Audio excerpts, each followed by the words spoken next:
Hello বন্ধুরা, আদাব, নমস্কার। সবাই কেমন আছেন? আজ তৈরি করব জলকচু। আমাদের এখানে এটাকে জলকচু বলে।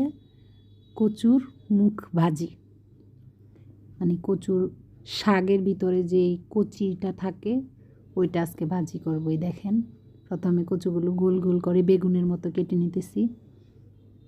বেগুন যেভাবে কাটে ঠিক সেভাবে। খেতে অনেক ভালো লাগে গরম ভাতের সাথে। খেয়ে দেখবেন, ঘি, গরম ভাত, কাঁচামরিচ দিয়ে খুবই ভালো লাগে। দেখেন, গোল গোল করে কেটে নিতেছি।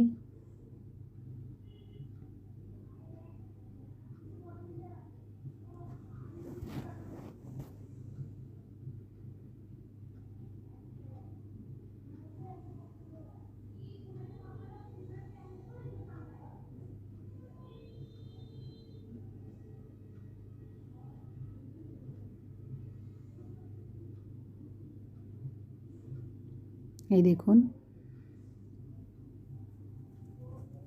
এখন কচুগুলো ধুয়ে নিব। এই কচুটা গলা ধরে না। ধুয়ে লবণ, হলুদ, একদম সামান্য কিছু উপকরণ, লবণ, হলুদ আর একটু চিনি। এই দেখুন, একটু চিনি দিয়ে মেখে নিব। মেখে কিছুক্ষণ রেখে দিলে আরও ভালো হয়। আর সাথে সাথেও ভেজে নেওয়া যায়, একটু বেশি তেলে ভাজাটা করতে হয়। একটু চুলার আঁচটা কমিয়ে দিয়ে ভাজলে ভাজাটা সুন্দর হয়।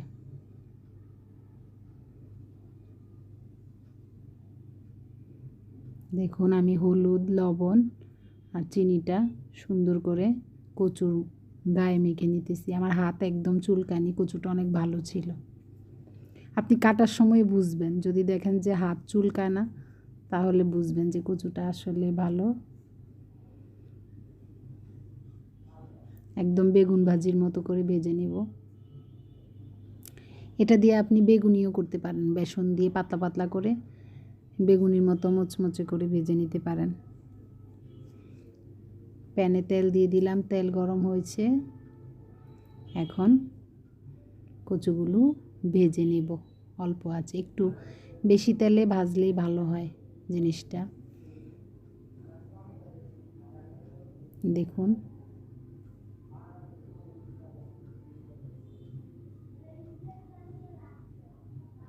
দেখুন ভাজা হয়ে গেছে। দেখছেন কি সুন্দর হয়েছে না? খেতেও সুন্দর। এখন আরও কয়েকটা ভেজে নিব।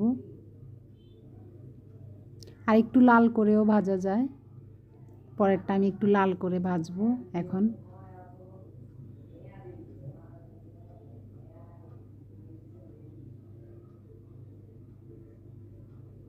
একদম সহজ, একদম অল্প সময়ে কম উপকরণে একটা নিরামিষ পদ হয়ে যায়।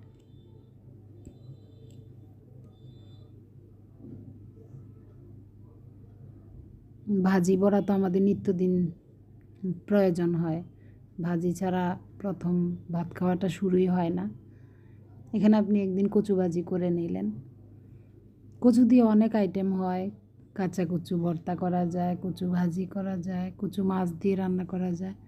ভালোই, একটা কচু আনলে অনেক কিছু তৈরি করে খাওয়া যায়। দেখুন, ভাজিগুলো হয়ে গেছে। এখন তুলে নিতেছি। যদি আপনাদের ভালো লাগে আমার এই রান্নাটা, তাহলে বাসায় রান্না করে খাবেন। আমার চ্যানেলটা সাবস্ক্রাইব করবেন, লাইক দিবেন। আমার ভিডিওটা দেখার জন্য আপনাদের সবাইকে অশেষ ধন্যবাদ। টাটা।